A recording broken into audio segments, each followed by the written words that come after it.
Deberías dejar de echarle stevia a tu café, o deberías dejar de consumir productos que tengan stevia, o deberías dejar de echarle stevia a tu limonada, a tu yogur griego, o lo que sea. Hola, ¿cómo estás? Soy Germán de germanochoa.co y hoy vamos a hablar precisamente de los edulcorantes artificiales, los endulzantes, la stevia, como quieras llamarlos, porque recientemente han hecho mucho de qué hablar. Y recientemente porque, si no lo sabes, la Organización Mundial de la Salud sacó su recomendación de no consumir esos componentes porque al parecer no son buenos para la salud. Y esto ha sido una lucha constante entre personas que creen que no deberían consumirlos y personas que creen que no hay problema. Sin embargo, hoy vengo a traerte la evidencia detrás de esto, no solo la que tiene la WHO, la Organización Mundial de la Salud, en su posición, en su paper, sino también otra que he logrado reunir. Y después de esto, al final te voy a dar mis recomendaciones y lo que yo haría basado en esta evidencia que recolecté. Lo primero que hay que entender básicamente es cuáles son los edulcorantes artificiales. Cuando me refiero a edulcorantes, entonces los edulcorantes me refiero a todos aquellos productos que contienen estos, o también pueden ser las pastillas, o pueden ser los sobres, o pueden ser el polvo que contienen alguno de estos. Entonces usualmente los conocemos como aspartame, los conocemos también como stevia, los conocemos también como acesulfame. También podemos tener la sucralosa, también podemos tener la sacarina. Y también quisiera mencionar brevemente al eritriol. Sin embargo, como este es un poliol, este no está incluido dentro del paper de las Naciones Unidas y por tanto las recomendaciones de ellos no incluyen a esto. Sin embargo, ha dado mucho de qué hablar por papers recientes que lo asocian a diversas enfermedades. ¿Por qué les tenemos miedo o por qué la WHO dice que habría que tener preocupación con su consumo? Porque después de evaluar algunas investigaciones, algunos papers, se dieron cuenta que puede estar relacionada con algunas enfermedades. Si bien hay muchas, me voy a concentrar básicamente en cuatro o cinco. La primera básicamente es cáncer, la segunda es diabetes, que te aumente el riesgo de tener diabetes. La tercera es relacionada con el corazón, con las arterias, que básicamente nos dice que el consumo de estos edulcorantes artificiales se relaciona con ACV o con derrame cerebral o como que se tape una arteria en el cerebro y con infarto agudo de miocardio, que es básicamente que se te tape una arteria en el corazón. Y finalmente, el rol en la microbiota. Microbiota. Que si bien o no la conoces, son todas esas pequeñas bacterias que residen dentro de nuestro cuerpo y que al parecer, y se está demostrando más frecuentemente, tiene relación con muchas enfermedades y tiene relación con muchos procesos fisiológicos en nuestro cuerpo. Si bien no son las únicas cosas que se han investigado, voy a concentrarme en estas cuatro. Pero para que lo tengas en cuenta, también se han concentrado en el riñón, también se han concentrado en el hígado y entre otras. Ahora bien, esta es una parte y aquí hago un disclaimer, es que la siguiente parte es algo que es necesario entender. Sin embargo, si ya lo conoces, si no te interesa y te gustaría saltarte al final donde explico mis recomendaciones o quieres saltarte a cuando presento mi evidencia, pues te la puedes saltar porque la siguiente parte es muy importante entenderla. Sin embargo, si no la quieres entender, también es totalmente válido. Y es cómo hacemos investigación en nutrición. Es decir, puedes haber visto en los periódicos o lo que sea que dicen el arroz te protege de tal cosa, o comer tocino te aumenta el riesgo de que te dé un infarto, o cualquier cantidad de cosas. Y la pregunta es cómo llegan a esa conclusión. Entonces, aquí te voy a explicar, si uno podría hacer una pirámide con diferentes tipos de estudios. Pero antes de entender eso, hay que tener en cuenta y hay que recordar de tu clase de biología o de ciencias o lo que sea, que para hacer un estudio uno empieza con una pregunta. Uno ve algo, uno ve algo en la vida y uno dice, ve, ¿por qué pasará esto? A partir de la pregunta uno hace una hipótesis. Entonces, yo puedo hacer la pregunta de, ¿yo qué hago? ¿Qué pasa si una pelota cae de un edificio de 17 pisos? Mi hipótesis sería, yo creo que esa pelota de un material particular se va a romper. Entonces, esa es mi hipótesis. Luego de eso diseño un experimento. El experimento básicamente consiste en lanzar la pelota desde el piso 17. Luego, pues lo hago, lo realizo, luego miro mis resultados, que en este caso sería, ¿se rompió o no se rompió? Y luego hago mis conclusiones. Mis conclusiones, la pelota que iba desde el 17 piso, se rompió, bla, bla, bla, bla, bla. Y luego de eso lo aplico, le hago un análisis. lo comparo con lo que las otras personas digan. Que básicamente digo, bueno, mi pelota se rompió y esto puede ser por esto, esto y esto, que la gravedad, que el tipo de material, lo que sea, no es mi área de experticia, pero es un ejemplo bastante sencillo de entender. Entonces uno puede hacer este patrón, uno puede seguir este patrón y puede diseñar diferentes tipos de estudios. Entonces tenemos estudios observacionales y tenemos estudios experimentales. Entonces, en los estudios observacionales, básicamente observamos. ¿Sí? Nosotros miramos qué ocurre en una población, uno mira qué le pasa sin tocarla, simplemente observamos. Y los estudios experimentales son los típicos estudios de laboratorio en donde uno coge un grupo de personas o uno coge unos animales o uno coge un grupo de células, lo que sea, y le hace una intervención. Entonces yo le cojo un grupo y le digo, usted, este grupo va a usar protector solar todos los días. Y a este grupo digo, usted no va a usar protector todos los días. Lo sigo durante un tiempo, 3, 4, 5 semanas, y miro cuál es mi desenlace. Mi desenlace, en este caso, yo podría decir, es quemaduras grado 1, es decir, quemaduras del sol. El grupo, ¿cuál se quemó más? Este o este. Y yo puedo decir que las personas que no usaron protector solar tienen más riesgo o por lo menos se quemaron más y puede ser asociado a que no usaron protector. Y puedes hacer exactamente lo mismo con nutrición, con unas pequeñas diferencias y aquí es donde empieza a haber problemas. Entonces, uno puede tener diferentes estudios observacionales en donde yo cojo una población, le pregunto o la evalúo sin tocarla. Entonces, eso es típicamente lo que hace en nutrición, en donde uno coge a un grupo de personas y les pregunta, bueno, les hace una encuesta y les pregunta, bueno, en el último año, ¿cuántas veces usted consumió arroz? O pueden ser un poco más específicos y decir, en los últimos 6 meses, ¿cuántas veces consumió arroz? Entonces uno les pone la opción de 0 a 2 veces por semana, de 0 a 4 veces por semana, de 3 a 6 veces por semana, dependiendo de caso por caso. Y uno lo puede hacer así con una lista gigante de comidas. Si alguna vez lo ha respondido, sabes que se demoran mucho y te pueden preguntar lo que sea. Que si el arroz, que si carbohidratos, que si gaseosas, que si verduras, que si carne, pollo, papa, pescado. Es como cuando uno le hacen un censo y le preguntan un montón de cosas, algo así parecido. ¿Cuál es el principal problema? Que no sé tú si recuerdas lo que comiste hace 2 días o hace 3 días. Entonces te están pidiendo que recuerdes hace 6 meses o hace tantas semanas atrás. Y esto puede representar un problema porque la gente tiende a olvidar. Otro problema de este tipo de estudios básicamente es que la gente tiende, tú y yo lo sabemos, a contestar lo que el investigador quiere. Entonces, si yo te pregunto cuántas veces has hecho ejercicio en el día, tú realmente hiciste 2, pero respondes que 5 veces porque crees que esa es la respuesta correcta. También es otro tipo de sesgo en este tipo de encuestas. Y así podríamos enlistar un montón de problemas en este tipo de estudios, pero por ahora es lo que tenemos. Ahora, ¿por qué digo esto? Porque los estudios observacionales son aquellos en los que la Organización Mundial de la Salud se basa para dar estas recomendaciones con algunos que otros experimentales. Entonces, en los estudios observacionales, uno básicamente mira que haya correlación, pero no causalidad. Entonces, voy a explicarte eso de una manera.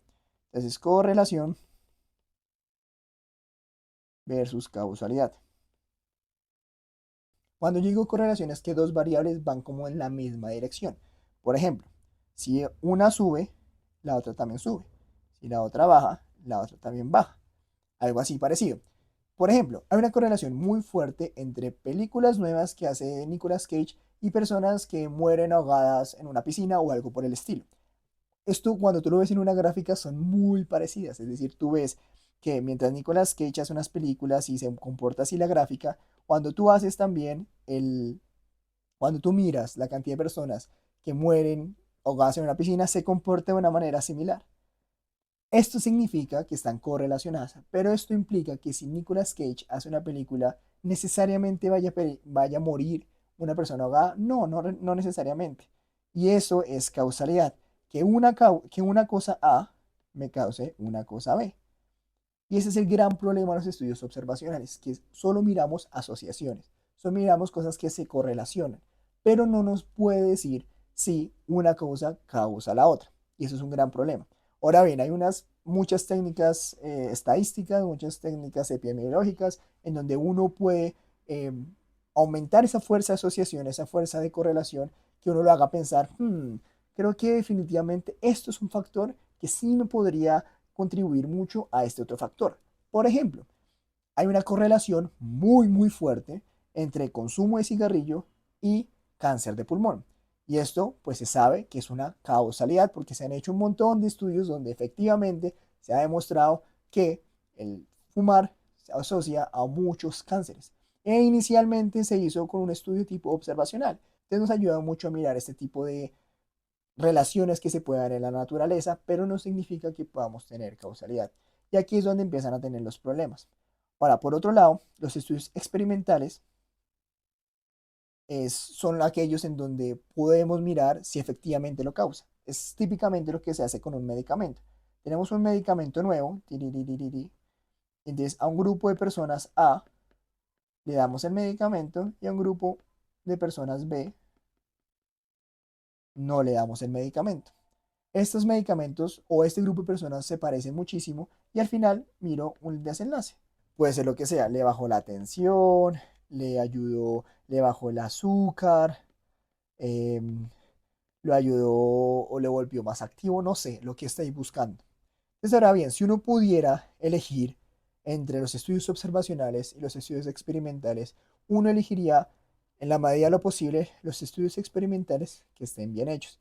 Y aquí es donde aparece la pirámide que te había mostrado al principio, que realmente no la expliqué, pero en esta pirámide es básicamente los estudios que tienen menos fuerza para dar una conclusión y los que tienen más fuerza para dar una conclusión.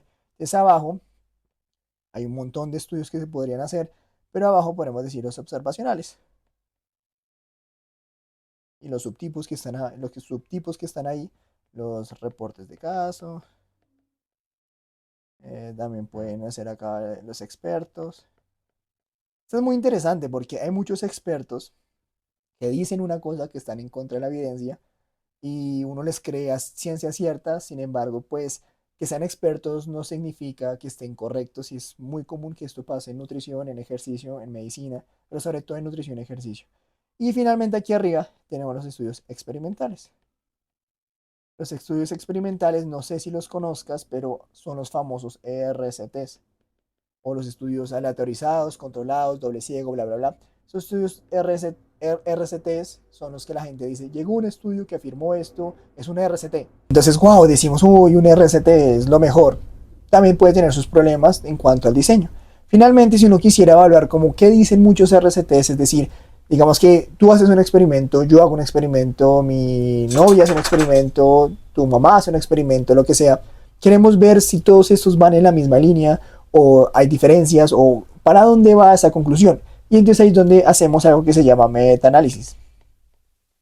Metaanálisis que sería como la puntica de esta pirámide en donde reunimos muchos estudios que se hacen y miramos para dónde va, qué conclusiones se puede sacar, que es básicamente todo lo que hace la OMS en su paper, en su posición de no recomendar este tipo de componentes.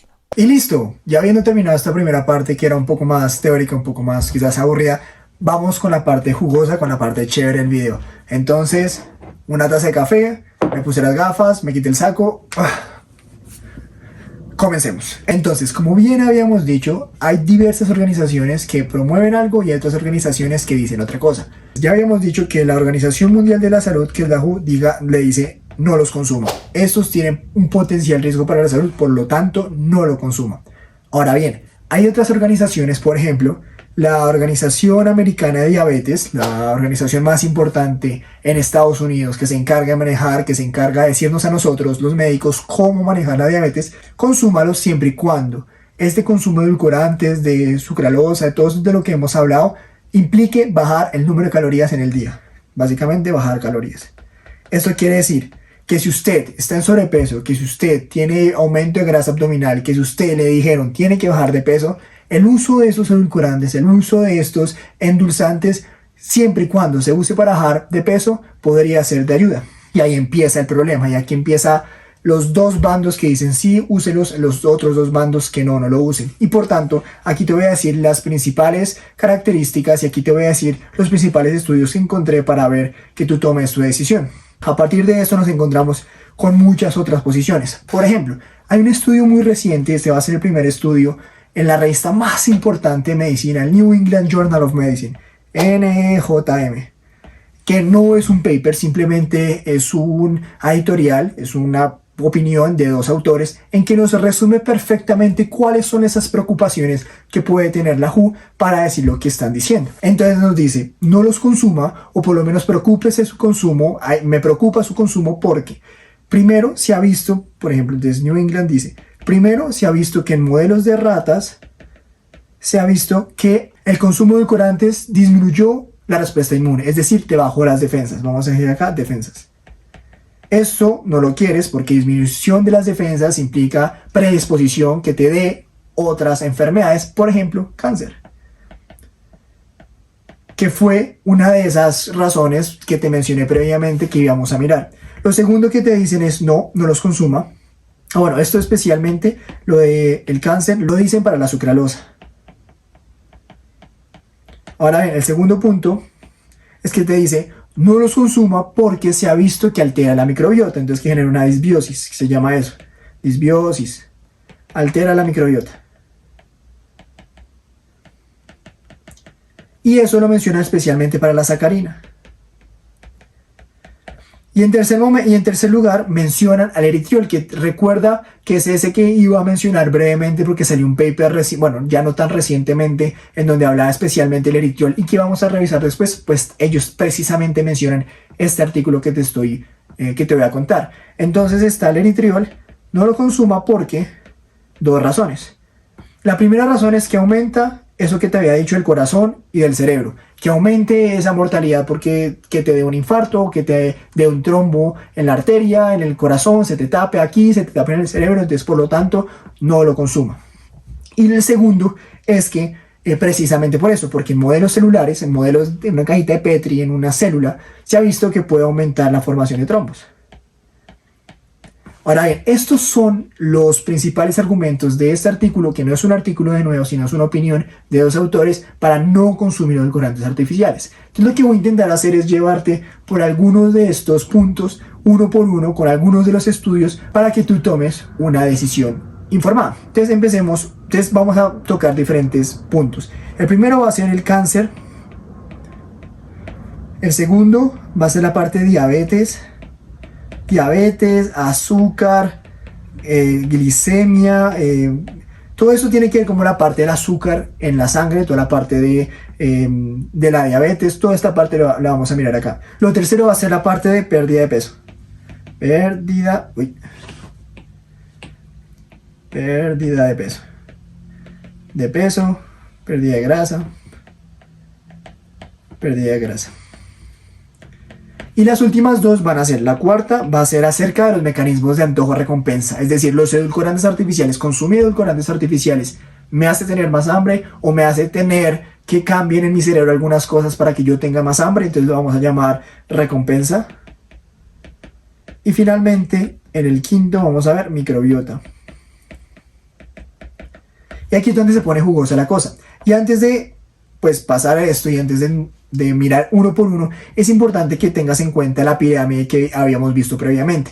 La voy a volver a traer acá rápidamente, en donde tenemos diferentes formas de evaluar algo que quiero mirar. Entonces, precisamente es importante, y todo el contexto era importante para mirar cuáles de esos estudios mira la WHO para dar sus recomendaciones, que tienen estudios experimentales, los RCTs que habíamos mencionado, los observacionales, en humanos, los estudios en ratas, y estos van a tomar mucha relevancia, los estudios celulares, la opinión de expertos, bla, bla, bla.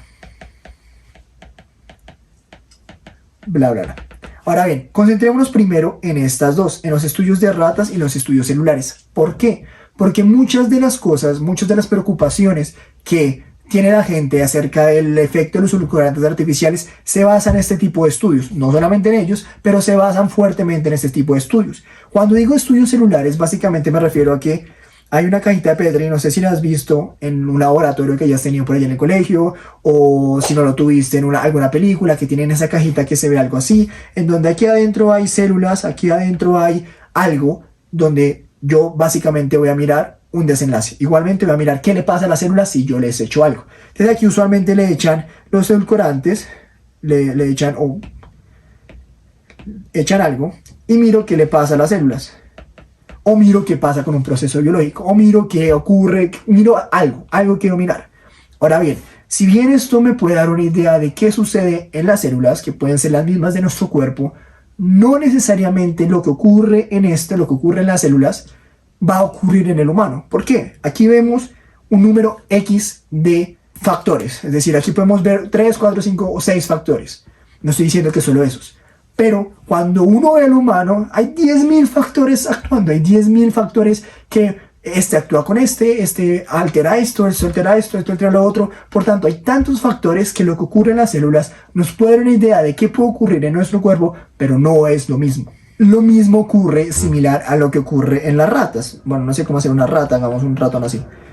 Cuando hacemos estudios en las ratas, tenemos un modelo o tenemos por lo menos algo un poco más similar a los humanos. La rata pues también tiene un montón de procesos biológicos, la rata también es compleja, la rata también tiene un tracto gastrointestinal, la rata también come y tiene que ir al baño, la rata es, digamos, más similar al humano. Sin embargo, es lo mismo. Humano, rata. Es decir, el humano es mucho más complejo, el humano tiene cosas distintas. La rata, si bien es un mamífero, nos da alguna idea, pero tampoco es lo mismo. Por tanto, si bien los estudios en ratas y en células nos dan alguna idea de lo que puede estar pasando en nuestro cuerpo, no se pueden extrapolar muchas veces en humanos. Y por eso es tan importante los estudios observacionales y por eso es tan importante sobre todo los estudios experimentales. En ese sentido, por ejemplo, te voy a mencionar uno de los estudios que podría mencionar la WHO, en donde en estudios en ratas, en estudios de ratas, se les dio a las ratas diferentes cantidades de aspartame específicamente. Se les dio 100 miligramos por kilo, se les dio 20 miligramos por kilo y se les dio 0 miligramos por kilo. Y se vio que cuando a uno le daban 100 miligramos por kilo, había un aumento de un tipo de cáncer específico, aumento de cáncer. Pero cuando uno se pone a ver, 100 miligramos por kilo es muchísima cantidad de aspartame. Y eso es su principal crítica, o es una de las críticas que le hacen a este tipo de estudios, que dan muchísima cantidad de algo, tanto en células como en ratas. ¿Y por qué te digo que es muchísimo? El ADI para el aspartame, cuando digo ADI significa como ese máximo que uno toleraría, eso máximo que las organizaciones que dan el aval para dar estas comidas, la ADI para el aspartame es de 40 miligramos kilo.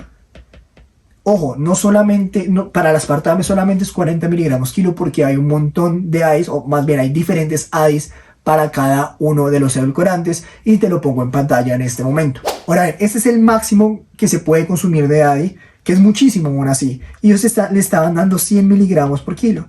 Solo para ponerte una idea, si yo, una persona de 70 kilos o de 80 kilos, quisiera consumir 40 miligramos kilo, me tocaría tomarme entre 6 y 8 latas de alguna bebida con edulcorante artificial al día, que de por sí es muchísimo. Ellos le estaban dando 100 y encontraron que aumentaba un tipo específico de cáncer. Entonces, claro, esto podría preocuparte, pero la cantidad que usaron es demasiada. Y de nuevo, es en ratas. De la misma manera, así es como se hicieron los estudios, por ejemplo, de lo que te mencioné, la formación de trombos. Básicamente lo hacen en in vitro, que se llama, en un laboratorio, en donde miran que si el uso del eritriol aumenta la agregación plaquetaria y por tanto aumenta la formación de trombos. Sin embargo, de nuevo, esto es una cajita Petri donde puede ocurrir muchísimas cosas, donde no es extrapolable totalmente a humanos y por tanto uno diría, lo dudo realmente. Pero ahora bien, veamos un poco más estudios en humanos donde uno podría sacar conclusiones un poco más robustas. Entonces vamos a ver los estudios observacionales que la WHO mira para sacar sus conclusiones. Y hay varios estudios observacionales en donde se ha mostrado una relación entre los edulcorantes artificiales, que vamos a llamar A, y un desenlace, a un resultado, algo que yo quiero ver, que vamos a llamar B.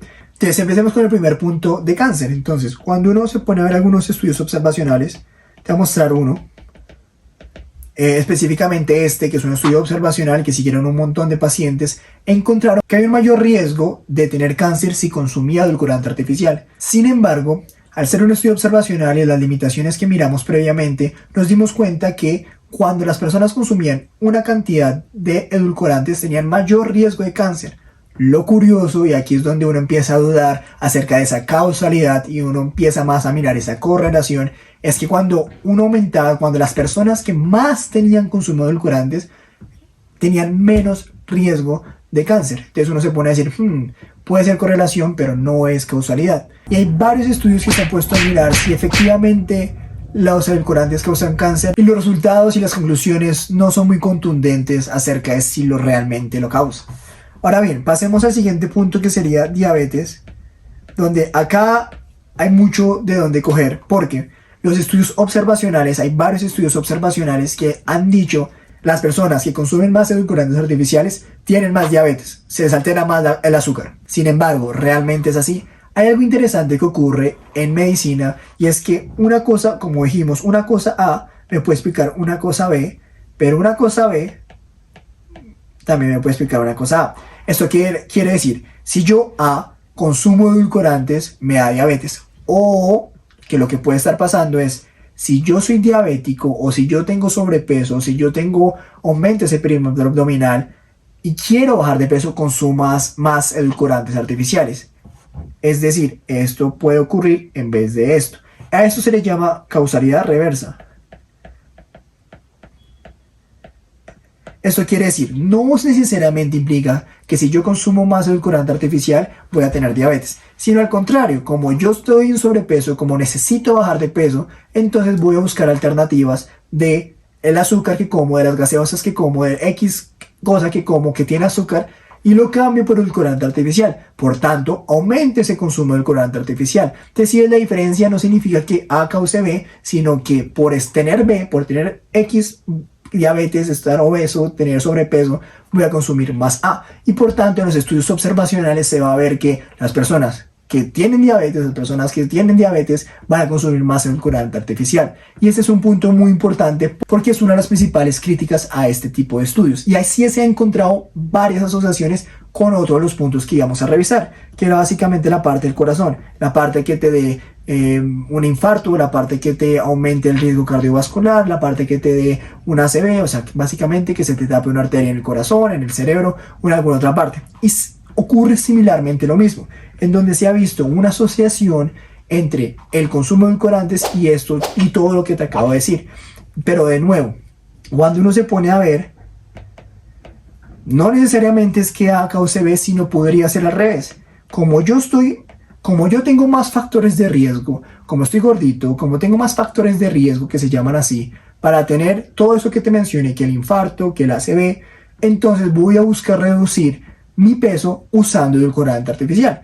Entonces, no es que A cause B, sino que puede ser al revés, que por tener B, por tener esto lo que estamos mencionando, consumo más edulcorante artificial. Otra de las cosas que puede ocurrir en esto es que uno intenta ser lo más meticuloso posible en el diseño de un estudio. Uno intenta mirar todos los factores que podrían afectar B para poder decir exactamente que A me causa B. Eso es otra forma como de darle más fuerza a la causalidad en vez de la correlación. Entonces pero esto es muy difícil de hacer. Es decir, si quieres aleatorizar un humano, tienes que meterlo en una caja y le das la comida y le dices cuánto ejercicio tiene que hacer, cuánto tiene que dormir. Tendrías que controlar muchísimos factores y esto en la vida real es muy difícil. Por tanto, imagínate entonces cuando uno observa simplemente donde hay muchos factores que afectan, pero para que me entiendas, pueden ser esos factores que pueden afectar la relación de A a B. Por ejemplo, si yo tengo, de nuevo, voy a seguir con mi A y B. Si yo tengo aquí A me causa B, no necesariamente A es la única cosa que afecta a B, sino que pueden haber otras cosas, C, D, E, F, G, que afectan esta relación. Por ejemplo, uno puede decir, no, yo me aumenté de peso porque pusieron una panadería enfrente. Entonces, yo me subí de peso, sería B, y la panadería enfrente sea A. Sin embargo, exactamente podemos concluir, porque pusieron una panadería, entonces me subí de peso, no totalmente. ¿Por qué? Porque pudiste también haber cambiado de trabajo. Estás pasando por una situación estresante, te dieron un aumento y por tanto puedes salir cada 8 días a comer en restaurantes. Eso puede afectar que hayas aumentado de peso, o a lo mejor te lesionaste y no puedes hacer ejercicio. Que esté en la panadería puede contribuir, porque puedes pedir más pan, porque no sé, hay más galletas, está el postre que te gusta, lo que sea, puede contribuir a que te hayas aumentado de peso, pero no significa exactamente que A sea la causa de B, sino que hay otros factores, lo que te digo, C, D, E, F, que afectan esta relación. Y lo mismo ocurre en estos tipos de estudios, en donde el consumo de edulcorantes me aumenta el riesgo de que me dé el infarto, que me dé el ACV, pero hay otros factores que a lo mejor no se están teniendo en cuenta en su totalidad que pueden estar afectando esta relación. Hay unos factores que sí se tienen en cuenta, por ejemplo la hipertensión, por ejemplo el fumar, que son factores de riesgo paquete de eso clarísimos y por lo tanto uno sabe que los controla, pero hay otras cosas que a lo mejor no son tan claras, no son tan fáciles de controlar, no son tan fáciles de tener en cuenta y por tanto pueden afectar esa relación. No estoy diciendo que sea válido, solo que hay limitaciones en este tipo de estudios observacionales. Ahora bien, lo interesante de esto es que cuando uno se pone a ver en diabetes, hay diferentes maneras de uno decir o uno pensar que a esta persona le va a dar diabetes. Y entonces uno se pone a ver en diferentes estudios que miran cómo se comporta la insulina en nuestro cuerpo cuando consume edulcorante artificial, cómo se comporta la glucosa cuando consume edulcorante artificial, cómo se comporta la hemoglobina glicosilada cuando consume edulcorante artificial, que es como el promedio de los últimos 3 meses del azúcar, y uno puede intentar sacar conclusiones acerca de eso. Hay varios estudios que se han puesto precisamente a mirar eso. ¿Qué le ocurre a la glucosa? ¿Qué le ocurre al azúcar en la sangre? ¿Qué le ocurre también a los receptores del azúcar? Los receptores del azúcar. ¿Qué le ocurre también a la hemoglobina glicosilada? ¿Qué le ocurre también? Ya. A la hemoglobina glicosilada para poder sacar conclusiones. Y entonces hay diferentes estudios en donde dice si afecta, es decir, que si yo consumo edulcorante artificial, el azúcar se me va a subir más, que si yo consumo edulcorante artificial, entonces la insulina se me sube más, que si yo consumo tal cosa, entonces el receptor de azúcar se activa más, etcétera, etcétera. Todos estos parámetros son indicadores blandos. Es decir, son cosas que me hacen pensar que me puede ocurrir algo, pero no es realmente lo que me ocurre. Te voy a poner un ejemplo. Yo puedo decir, por ejemplo, que se me alteró la glucosa en la sangre. Es decir, si yo consumí X cantidad, me subió 10 veces, por decirlo así. Pero si yo consumí otra cosa, me subió 5. Esto me haría pensar que si yo tengo 10 veces el azúcar más elevada, me puede dar diabetes. Pero no necesariamente implica que me dio diabetes. En cambio, hay otros estudios que muestran sí o no le dio diabetes, sí o no se murió, sí o no le dio un infarto. A esto se les llaman indicadores duros. Y muchas veces nos tenemos que ir por indicadores blandos porque pues precisamente no queremos que al paciente, no queremos que a la persona le dé lo que no queremos que le dé, sino nos vamos de indicadores blandos como para sacar conclusiones. ¿Y ahora qué voy con todo esto? Que todos estos son indicadores que no necesariamente me indican que le dio diabetes, pero me hacen pensar que le dio diabetes. Y aquí es donde empieza un poco también como la discusión, porque con la glucosa hay algunos estudios que muestran que sí, hay estudios que muestran que no. Este que te vamos a dar a continuación, por ejemplo, es un estudio reciente que se hizo en humanos, por lo tanto me gustó, en donde le dieron 5 tipos de edulcorantes artificiales. Le dieron sacarina, le dieron sucralosa, le dieron stevia, le dieron aspartame y le dieron pues glucosa. Y se dieron cuenta que específicamente para la sacarina y para la sucralosa había un aumento de esa glucosa, o sea, la glucosa hacía esto, versus dar glucosa que hacía esto, y versus los otros edulcorantes que también hacían algo similar. Es decir, la sacarina y la sucralosa me subían más el azúcar. Sin embargo, cuando uno se pone a ver, los niveles aumentaban unos días y luego volvían a la normalidad. Aumentaban unos días y luego volvían a la normalidad. Y así hay diferentes estudios en donde se ha mostrado que sí afecta a la glucosa, otros que no afectan a la glucosa, otros que sí afecta a la insulina, otros que no afectan a la insulina. Por ejemplo, este es otro estudio en donde compararon Siliol y también compararon eritriol. Y cuando se pusieron a ver, no afectó a la insulina, no afectó a la insulina. Tampoco afectó a la glucosa, no glucosa. Por tanto, esto va a ocurrir básicamente en todos los estudios. Hay unos que muestran que sí, otros que muestran que no, y se va a dar muchísimo en este tema de la diabetes. Los estudios observacionales dicen que las personas que consumen más edulcorantes tienen más diabetes, tienen más obesidad, se vuelven más grandes, pero ten en cuenta lo de la causalidad reversa, los otros factores que no tenemos en cuenta. Y esas son las preocupaciones más grandes que tiene la WHO. Sin embargo, uno de los puntos más interesantes de esto es que cuando uno se pone, recuerda, observacionales y luego más arriba, experimentales. Cuando uno se pone a ver los estudios experimentales, los RCT, los experimentales, los que tenemos como más fuerza, como más seguridad en decir que A causa B, nos damos cuenta que si le damos edulcorante artificial a una persona que está en sobrepeso y quiere bajar de peso y se combina con un déficit calórico, o más bien que el edulcorante me permita reducir el consumo de calorías en el día, nos damos cuenta que si damos eso, todos los parámetros que uno quiere ver que bajen, bajan. Es decir, el perímetro, la cintura, pues, voy a poner cintura, la cintura baja, el peso baja, los parámetros metabólicos, es decir, todos los laboratorios que tu médico te manda, bajan, bajan. Y esto es lo que uno quisiera ver en un paciente que está bajando de peso. Que todos sus factores de riesgo, que todo lo que me predisponga a una enfermedad, bajen. Y esto se ve consistentemente en muchos metaanálisis, en muchas revisiones sistemáticas. Por ejemplo, te voy a poner uno en pantalla donde muestra que el consumo de edulcorantes artificiales básicamente disminuye esos parámetros que uno quiere ver disminuir y se basan en estudios experimentales en humanos. Y eso es muy importante. Si quieres bajar de peso, el consumo de edulcorantes artificiales es beneficioso y es una herramienta útil para hacerlo. Te ayuda a bajar de peso y te permite que tus parámetros, que tus laboratorios se vean mucho mejor. Me estaba adelantando un poquito, pero básicamente este era el punto 3 que habías mencionado de que pierdas peso.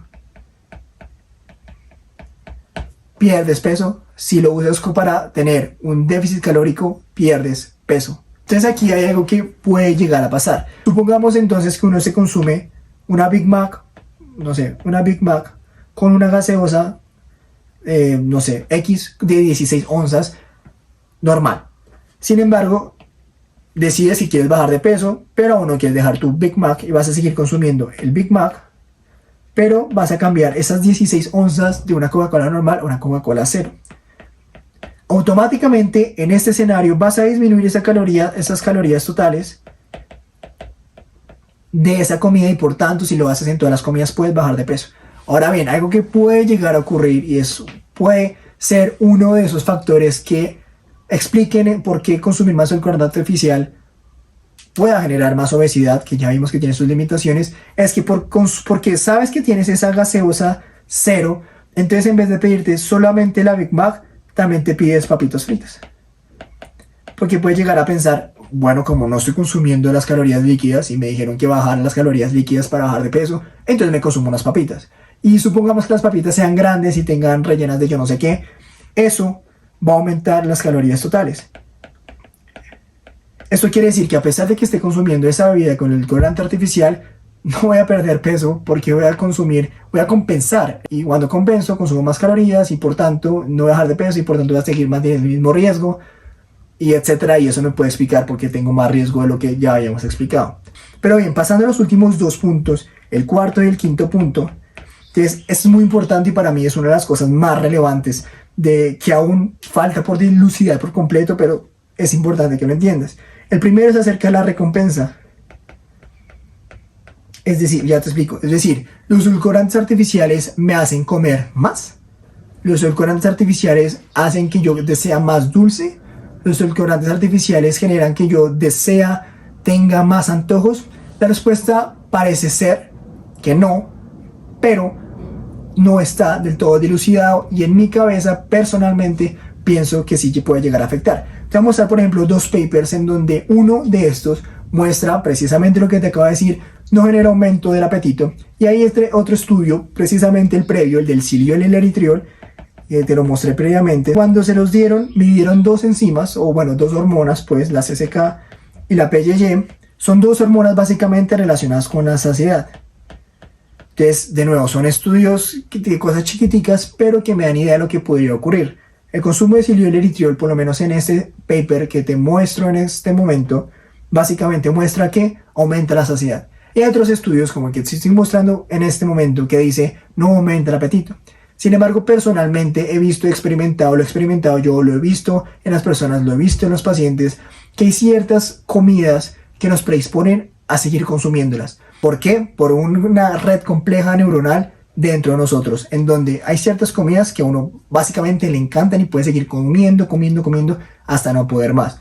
En mi caso, por ejemplo, era el pan. En el caso de otras personas, por el chocolate. Entonces pareciera que hay algunos estudios que nos dicen no aumenta el apetito, no aumenta el hambre. Sin embargo, hay otras personas que usan los edulcorantes artificiales, el no tiene azúcar, para consumir un montón de porquerías que quizás a lo mejor no deberían estar consumiendo.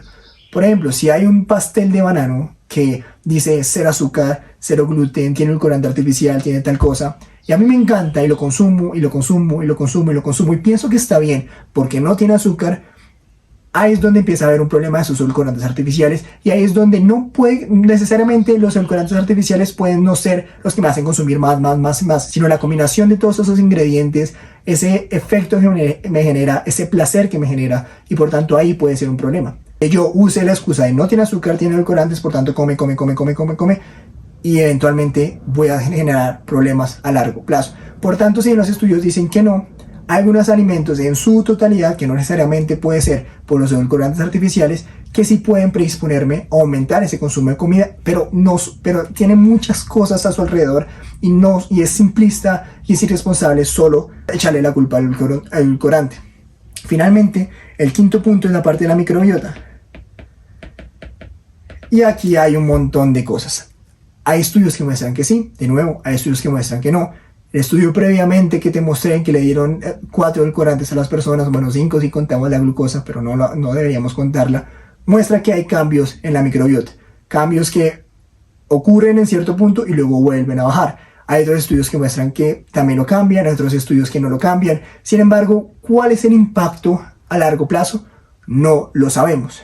Es decir, sabemos que las personas obesas tienen una microbiota, sabemos que los atletas tienen otro tipo de microbiota. Sabemos que las personas sedentarias tienen un tipo de microbiota. Sabemos que los alimentos pueden alterar la microbiota. Sabemos que muchas cosas alteran la microbiota. Y hay muchos modelos, de nuevo, es decir, cosas que pensamos que podrían pasar, que la microbiota puede ayudar. Por ejemplo, te dicen no, que el eje intestino-cerebro, te dicen no, que el eje intestino-pulmón, no, que te dicen que la causa de todos los problemas es la microbiota. Sin embargo, si bien son supuestos y si bien hay muchas teorías que son fuertes para afirmar esto, no hay estudios aleatorizados en humanos que nos permitan dar una conclusión fuerte de qué implicaciones tienen estos cambios y si me altera para bien o para mal.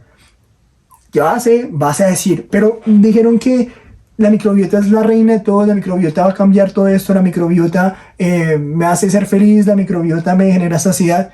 Sí, hay modelos que permiten saber eso, pero los estudios aleatorizados randomizados aún no me dan una conclusión fuerte de esto. Por tanto, la microbiota sí cambia.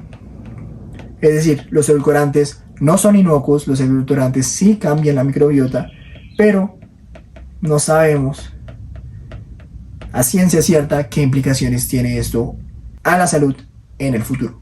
Por lo tanto, ¿qué opino yo? ¿Cuál es mi recomendación? Basado en todos esos estudios, pareciera que, uno, no son inocuos. Es decir, sí, cambian cosas en nuestro cuerpo. Eso está claro. Ahora, que esos cambios sean buenos o malos.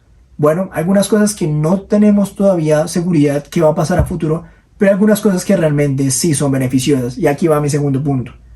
Si sirve para bajar de peso, para bajar las calorías totales, adelante. Es decir, te voy a dar un ejemplo, por ejemplo, mío. Yo amo el café con leche, me encanta. Lo consumo o lo consumía básicamente todas las noches antes de dormir. Pero dentro de ese café con leche hay tantas calorías en el día que van sumando y van sumando y van sumando. Lo que hice básicamente fue cambiar el café con leche, que era una taza de leche completa, por una aromática con edulcorante artificial.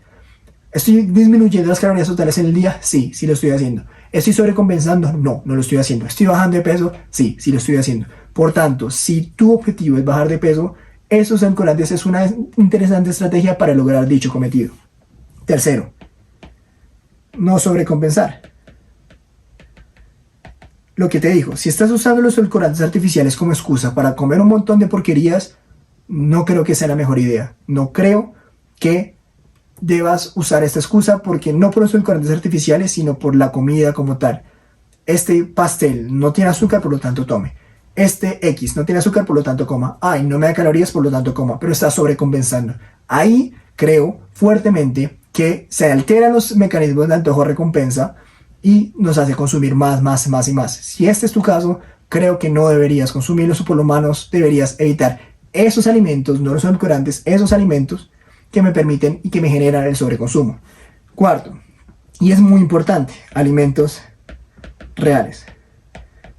Si nos ponemos a mirar, las cosas o los alimentos que tienen edulcorante artificial son básicamente porquerías. Es decir, las papitas, los paquetes tienen edulcorante artificial, las gaseosas tienen edulcorante artificial, las galletas, los brownies, todo eso naturales, veganos, yo no sé, tiene edulcorante artificial. Por tanto, muchas de esas comidas, idealmente, si uno quisiera tener por lo menos una mejor salud, debería no consumirlos. No debería consumirlos. Por tanto, siempre voy a promulgar, siempre voy a aconsejarte consumir alimentos que tengan mamá, que tengan papá, que crezcan de un árbol, que crezcan de la tierra, que se pudran, todas esas cosas que son básicamente naturales. El consumo de edulcorantes artificiales, por lo menos en población general, realmente no tiene mucha cabida en una nutrición real.